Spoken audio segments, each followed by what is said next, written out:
तुम मेरा खाते हो, मेरा पीते हो, मेरे मकान में रहते हो, मेरी गाड़ी में घूमते हो और रात एक आवारा औरत के साथ गुजारते हो। ये झूठ है। ये झूठ नहीं, सच है। उस रात डांस के बाद मुझे होटल में अकेला छोड़कर तुम उसी डांसर से मिलने नहीं गए थे। फिर दूसरे दिन मेरे 50,000 रुपए लेकर उसी लड़की को देने शहर नहीं गए थे। सारी रात उसके घर गुजारने के बाद सुबह मैंने तुम्हें उसके घर से निकलते हुए खुद अपनी आंखों से देखा है। चुप क्यों हो? बोलो, क्या रिश्ता है तुम्हारा उस लड़की के साथ? काश मैं बता सकता, उसके साथ मेरा क्या रिश्ता है। मैं बताती हूँ। उस आवारा बदचलन औरत के साथ तुम्हारा बिस्तर का रिश्ता है।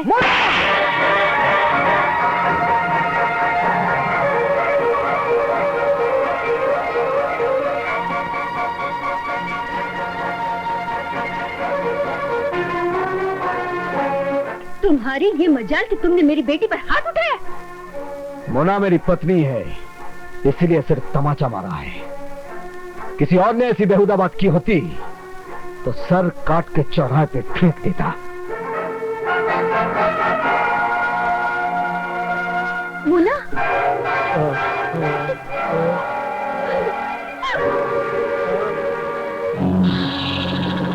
रमेश बेटा, अब इसका कुछ ना कुछ इंतजाम करना ही पड़ेगा। आपका हुक्म सर आंखों पर। अब देखिए मैं कैसा पप्पू चलाता हूँ। आप एक काम कीजिए, आप जरा मोना को शांत कीजिए। हाँ। जाइए जाइए जाइए। हाँ। बबलू उठे। मैं हूँ आपके पुराने वफादार खादिम गोपाल दास का बेटा रमेश। आपकी कंपनी का जनरल मैनेजर भी मैं ही हूँ। मालकिन के हुक्म के मुताबिक गुंडों के जरिए मैं आपके दामाद को ठिकाने लगाने जा रहा हूँ इधर। और उसके बाद भगवान की कृपा से आपकी बेटी मोना विधवा हो जाएगी और फिर मैं उससे शादी कर लूंगा। और अगर वो मोना ना मानी तो आपको और मालकिन को खत्म करने की धमकी देकर मैं उस बेचारी को मना लूंगा।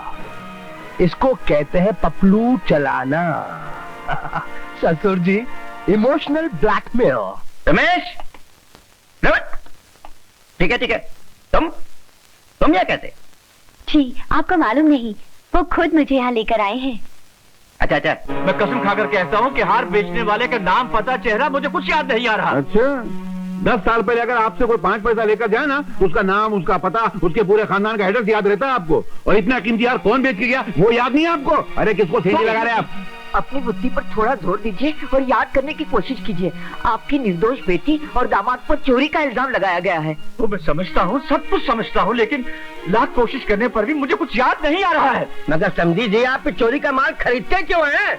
ओहो, अगर मुझे ये पता होता कि ये चोरी का माल है तो मैं जानबूझकर ये सौदा करता ही क्यों? मामा जी, आपने इस हार का सौदा जानबूझकर नहीं किया, लेकिन मेरी बहन सुमन का सौदा तो आपने जानबूझकर किया था ना।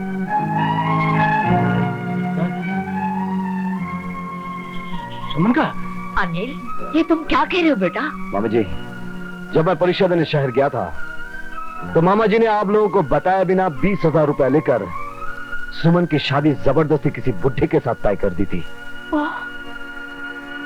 लेकिन सुमन अपनी जान छुड़ाकर भागी और नदी में कूदकर आत्महत्या कर गई। बताइए मामा जी, ये सच है या झूठ? मैं आपसे पूछ रहा हूं, बताइए ये सच है या झूठ? ये सच है। लेकिन बेटा, ये सब तुमको किसने बताया? सुमन ने मुझे सब कुछ बता दिया है। तो सुमन बहन जिंदा है? जी, आपके पिताजी ने तो मारने की पूरी कोशिश की थी, मगर भगवान ने बचा लिया। कहाँ है वो? वक्त आने पर सब कुछ पता चल जाएगा। पिताजी, आप लालची और कंजूस थे ये तो पता था, लेकिन आप इतने बड़े। अरे आपको तो पिताजी कहने में मुझे शर्म आ रही है। मैंने ऐसा घिनौना पाप किया है कि मैं इस दुनिया में किसी को मुंह दिखाने के काबिल नहीं रहा। मैंने पैसों को सिर्फ अपना समझा है, अपनों को अपना कभी नहीं समझा। कुछ जैसे गंदे आदमी का डूबकर मर जाना ही अच्छा है। रुक जाइए मामा जी। छोड़ दो मुझे, मुझे जिंदा रहने का कोई अधिकार नहीं है। मामा जी मेरी मामा जी। अरे मैं लेकर आता हूँ ना।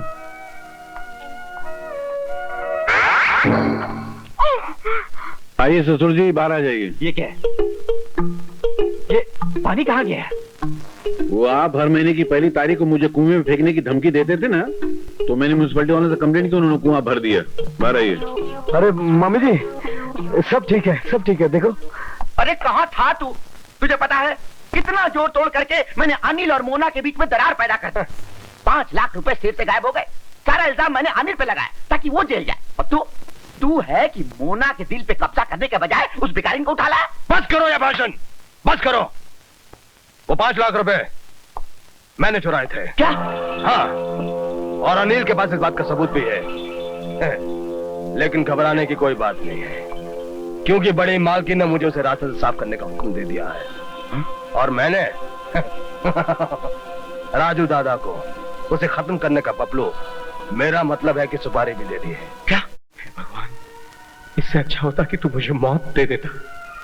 मेरे घर में मेरी नजरों के सामने ही इतना बड़ा अनर्थ हो रहा है और मैं मजबूर सिर्फ देख रहा हूं। किसी को रोकने के लिए न कुछ कर सकता हूं न कुछ कह सकता हूं, लेकिन अब ये बर्दाश्त नहीं होता, बर्दाश्त नहीं होता मुझसे, नहीं बर्दाश्त होता।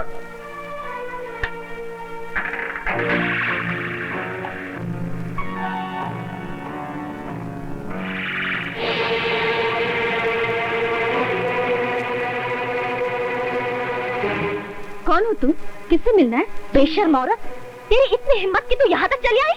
लेकिन ये है कौन? ये वो औरत है जो होटलों में अपने जिस्म की गंदी नुमाइश करती है।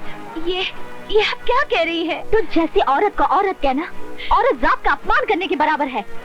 बेशर्म नीच औरत, तेरी इतनी हिम्मत कि तू सच धज के उनसे मिलने यहाँ तक चली आई? देखिए, आप मेरी असलियत नहीं जानती। तेरी असलियत तो मैं अच्छी तरह जानती हूँ। बेहया, तू वो जहरीली नागिन है जिसने मेरे पति को फंसाकर मेरी खुशियों को डस लिया है। कमीनी! भाभी!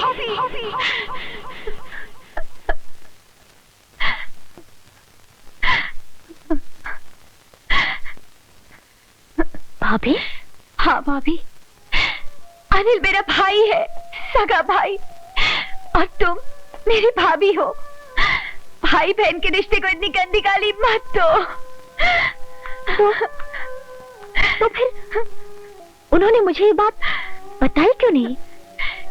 इसलिए कि मैंने उन्हें कसम दी थी, क्योंकि मैं होटलों में नाचती थी। इसे भैया की इज्जत को दाग लग सकता था, उनका सर दुनिया के सामने झुक सकता था। और आज रक्षाबंधन है और मैं भैया को सिर्फ राखी बांधने आई थी।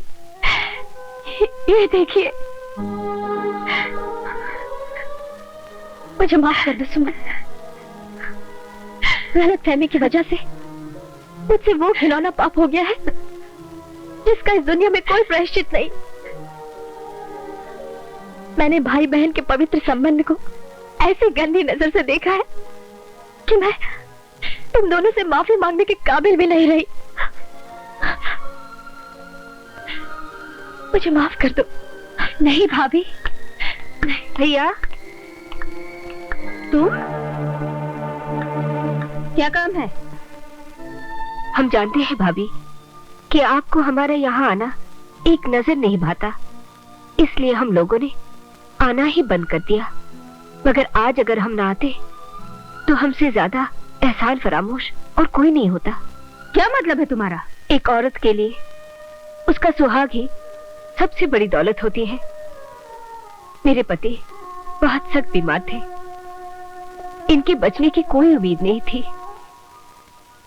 भैया ने इनके फेफड़ों के ऑपरेशन के लिए अपने दामाद अनिल के हाथों 50,000 रुपए भेजे और भगवान ने मेरा सुहाग बचा लिया।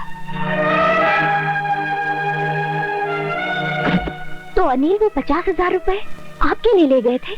हाँ बेटी, तुम बहुत खुशकिस्मत हो जो तुम्हें अनिल जैसा पति मिला। वो इंसान के रूप में देवता है। हे भगवान, बात क्या थी और मैं शक की शिकार उन्हें क्या क्या कह बैठी। भगवान मुझे कभी माफ नहीं करेंगे। अरे चना, अबे चल तो दूंगा कभी। मोना बहन यहाँ आइए, आइए आइए, सुनिए कहानी। देखिए कैसे खानदानी चोर पाल रखे हैं आपने। ए, वो हार किसने चुराया था? जी मैंने। फिर? मगर वो हार मुझसे गोपाल दास जी ने ले लिया था। सुन लिया? उनके बाजू में कौन खड़ा था? नाम बोल उसका। उनके बेटे रमेश बाबू। क्या? सुमन बिटिया। तो क्या वो यहाँ काम करते हैं? सुमन, शुक्र है बहन तुम मिल गई। लेकिन तुम रमेश को कैसे जानती हो? वो मेरे पति है। क्या? हाँ भाभी। चले चोर लखपतिया, आगे की कहानी सुना तो अपनी घटिया जमानी। चल बोल। गोपाल दास जी ने वो हार मुझे बेचने के लिए दिया, जिससे मैंने साधु राम जी के यहाँ 20,000 में बेच दिया और पैसे लाकर गोपाल दास जी को दे दिए। हाँ, मैं तो भूल ही गया था कि वो हार मैंने कहाँ से खरीदा है। लेकिन आज जब मैं प्यारे से मिलने के लिए आपके ऑफिस गया तो वहाँ मुझे ये कमबख्त चोर लखपति नजर आया और मैं इसे घसीटता हुआ यहाँ ले आया। लेकिन देखने में तो दोनों बाप बेटे भले लगते थे। भले? वो भले नहीं है, शैतान के कुत्ते के पिल्ले हैं। और खासकर वो रमेश साहब है ना, वो हरामी पने में अपने बाप के भी बाप हैं। आपके ऑफिस से 5 लाख रुपए चुरा के वो भाग रहा था। अनिल साहब ने उसको पकड़ा, सारे पैसे छीन लिए वो इस बैग में, और साथ में वो वीडियो कैसेट भी है जिसमें उनकी चोरी की दास्तान छपी हुई है।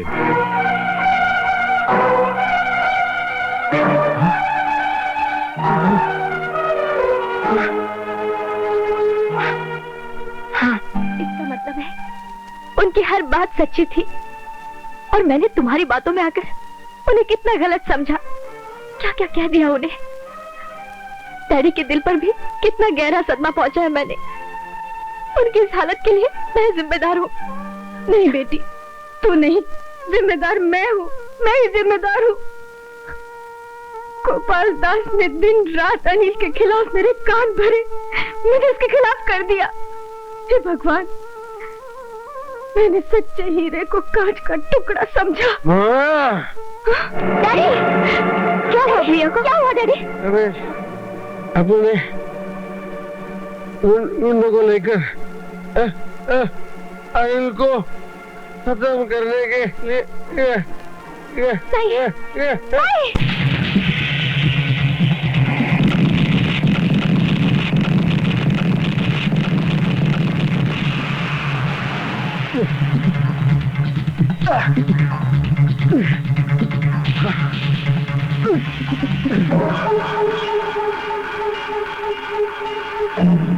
पपलू, वो दिन याद कर जिस दिन तूने मुझे ब्लैकमेल करके सुमन को अपनाने के लिए मजबूर किया था। उस दिन तू शेर था, लेकिन आज मैं बब्बर शेर हूं। इसकी एक गोली चलेगी, तेरे बदन से खून बहेगा और फिर उस खून में मोना की मांग का सिंदूर बहेगा। उसके बाद मैं मोना की उजड़ी मांग में अपना सिंदूर भर दूंगा। हरामखोर, तू शादीशुदा है, सुमन तेरी पुतली है। पपलू पपलू, लगता है कि इसे सुमन के साथ बहुत प्यार है। एक काम करता हूँ, जहाँ मैं तेरे को भेज रहा हूँ ना, सुमन को भी वहीं भेज देता हूँ। तू उसकी मांग में अपना सिंदूर भर देना। गुड।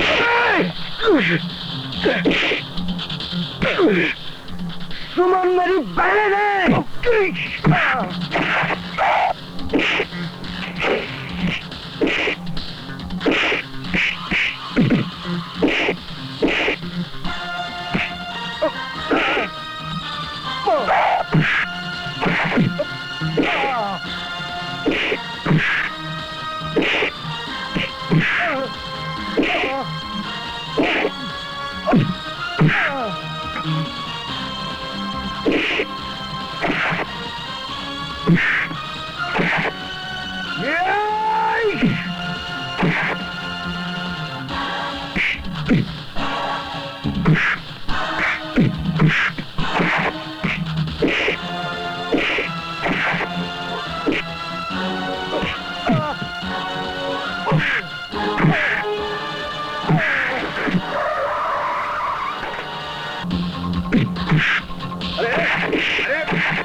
अरे ठहरा, ए रुको, अरे ठहरा, अरे ठहरा। कमीने, मेरे पति को मारते?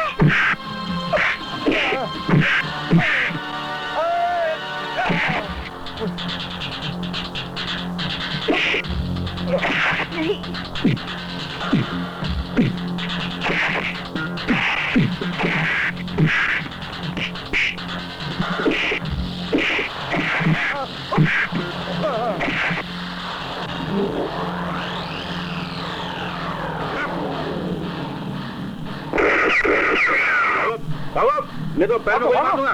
रख। अबे अपना रिवॉल्वर तो लेके जाओ।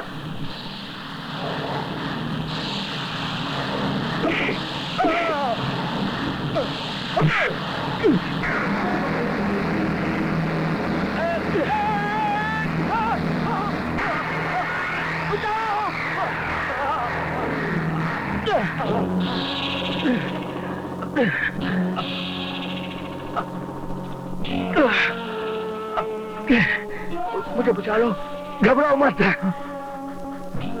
मैं तुम पर आंच भी नहीं आने दूंगा। तुम मेरी बहन का सुहाग हो।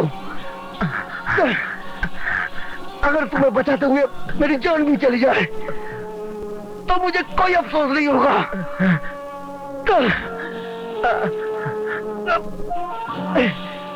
ऊपर आने की कोशिश करो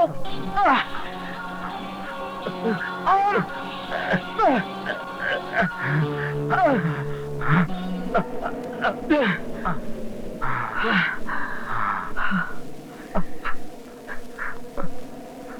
बाबूजी, आप ठीक हो गए? हाँ बेटे, मैं ठीक हो गया हूं, लेकिन डॉक्टर की दवा से नहीं, सिर्फ तेरे प्यार के चमत्कार से। भैया, रमेश बेटा,